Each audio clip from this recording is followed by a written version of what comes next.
Nung nabasa ko 'tong comment na 'to, medyo na-sad ako. Kasi yung pressure pala talaga ay nanggagaling mismo sa mga magulang. To be fair 'no, kaya tayo pinipressure ng mga magulang natin dahil unang-una, gusto lang nila magkaroon tayo ng maayos na buhay at magandang kinabukasan. Makipag-usap ka ng maayos sa mga magulang mo. Ipaliwanag mo kung ano bang magiging plano mo sa buhay at kung bakit kailangan ito ng tamang oras at panahon. Share it to them na kinakailangan talaga ng mahabang oras yung paghintay ng feedback galing sa isang kumpanyang ina-applyan mo. Hindi naman ura-urada na pag-apply mo tatanggapin ka kaagad nila. Pangalawa, patunayan mong may direksyon ka.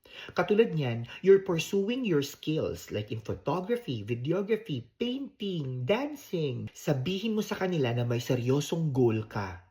Para kampante sila. And lastly, humingi ka ng suporta sa kanila. Hindi lang pera ha, kundi tiwala. Mahalaga talaga ang emotional support lalo na sa mga panahong itong naguguluhan ka sa sarili mo at hindi mo alam ang gagawin. Nakakasaya kapag ka-solid yung suporta ng mga magulang mo. I'm telling you, ang hirap habulin ng mga pangarap. Pero kapag ka may cheerleader ka, katulad ng mga magulang mo, magiging okay din ang lahat. Sana makita to ng ibang mga parents. Yun lang. Bye!